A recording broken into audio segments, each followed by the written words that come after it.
Assalamualaikum warahmatullahi wabarakatuh. Hai semuanya, apa kabar? Semoga selalu dalam keadaan sehat ya. Nah, kita kali ini akan membahas tentang perlawanan rakyat Indonesia terhadap pemerintah Hindia Belanda. Perlawanan terhadap pemerintah Hindia Belanda terjadi di berbagai daerah di Indonesia. Pada abad ke-19 merupakan puncak perlawanan rakyat Indonesia di berbagai daerah menentang pemerintah Hindia Belanda. Kegigihan perlawanan rakyat Indonesia menyebabkan Belanda mengalami krisis keuangan untuk membiayai perang. Perlawanan di berbagai daerah tersebut belum berhasil membuahkan kemerdekaan. Semua perlawanan dipadamkan dan kerajaan-kerajaan di Indonesia semakin mengalami keruntuhan.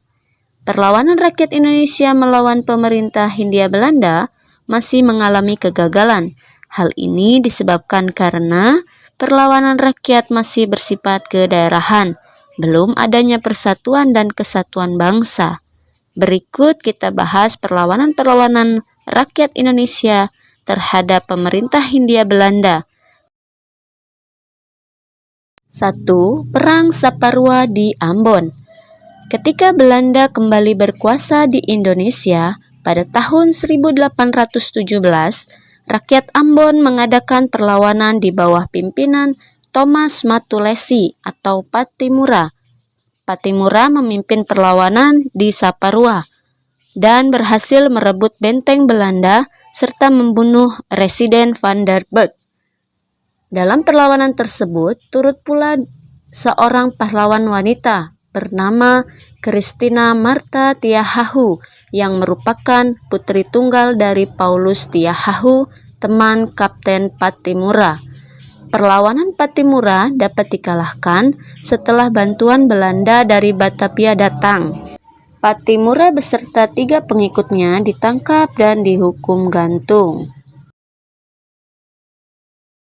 Perlawanan terhadap pemerintah Hindia Belanda yang kedua adalah Perang Paderi di Sumatera Barat, yaitu terjadi pada tahun 1821 sampai 1838.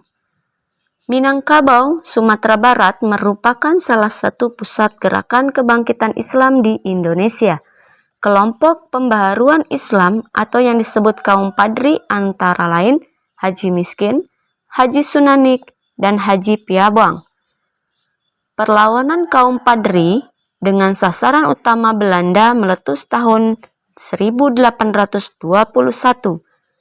Kaum Padri dipimpin oleh Tuanku Imam Bonjol, Tuanku Nan Cerdik, Tuanku Tambusai, dan Tuanku Nan Alahan. Perlawanan kaum Padri berhasil membuat Belanda terpojok. Belanda sadar jika pertempuran akan dilanjutkan, Belanda akan kalah. Belanda pun mengajak kaum Padri berdamai yang diwujudkan di Bonjol pada tanggal 15 November 1825. Setelah Belanda berhasil memadamkan perlawanan di Ponegoro di Jawa, Belanda kembali melakukan penyerangan terhadap kaum Padri. Kaum adat yang semula bermusuhan dengan kaum Padri akhirnya mendukung perjuangan kaum Padri. Aceh pun turut membantu dalam perjuangan kaum Padri. Belanda benar-benar menghadapi musuh yang tangguh.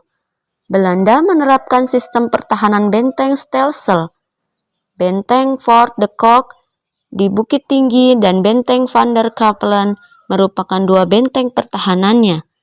Siasat tersebut Belanda akhirnya menang, ditandai dengan jatuhnya benteng pertahanan terakhir Padri di Bonjol tahun 1837. Tuanku Imam Bonjol ditangkap dan diasingkan ke Priangan, kemudian ke Ambon, dan terakhir wafat di Manado pada tahun 1864. Berakhirnya Perang Padri membuat kekuasaan Belanda di Minangkabau semakin besar. Kemudian perlawanan terhadap Belanda yang ketiga adalah Perang di Ponegoro pada tahun 1825 sampai 1830. Perang Diponegoro merupakan salah satu perang besar yang dihadapi Belanda. Perlawanan Pangeran Diponegoro tidak lepas dari kegelisahan dan penderitaan rakyat akibat penindasan yang dilakukan pemerintah Hindia Belanda. Campur tangan Belanda dalam urusan Keraton Yogyakarta merupakan salah satu penyebab kegelisahan rakyat. Pajak dan kebijakan ekonomi yang menjadi sumber penderitaan rakyat yang juga menjadi latar belakang perang Diponegoro. Ketika tahun 1822, Hamengkubuwono IV wafat, Belanda ikut campur tangan dalam urusan kerajaan Yogyakarta. Berbagai kegelisahan dan penderitaan rakyat berlangsung lama, dipicu oleh berbagai peristiwa yang membuat rakyat marah. Sebagai contoh, membangun jalan baru pada bulan Mei 1825, Belanda dan Patih Danurejo memasang patok-patok pada tanah leluhur Diponegoro. Terjadi kegelisahan dan perselisihan antara pengikut Diponegoro dan Patih Danurejo. Belanda mengutus serdadu untuk menangkap Pangeran Diponegoro. Perang tidak dapat dihindarkan. Pada tanggal 20 Juli 1825, Tegal Rejo yang menjadi basis pengikut Diponegoro direbut dan dibakar oleh Belanda. Perang Jawa dikumandangkan tahun 1825 sampai 1830 untuk mengusir Belanda. Belanda berusaha membujuk para pejuang dengan memulangkan Hamengkubuwono II dari pengasingannya di Ambon. Belanda menerapkan siasat benteng Stelsel. Belanda pun memecah belah jumlah pasukan musuh. Belanda berhasil menangkap Kyai Maja dan Pangeran Mangkubumi. Pada bulan Maret 1830, Diponegoro bersedia mengadakan perundingan dengan Belanda di Magelang, Jawa Tengah. Perundingan tersebut hanya sebagai jalan tipu muslihat karena ternyata Diponegoro ditangkap dan diasingkan ke Manado. Kemudian hingga wafat tahun 1855 di Makassar. Setelah berakhirnya Perang Jawa atau Perang Diponegoro, tidak ada lagi perlawanan yang besar di Pulau Jawa.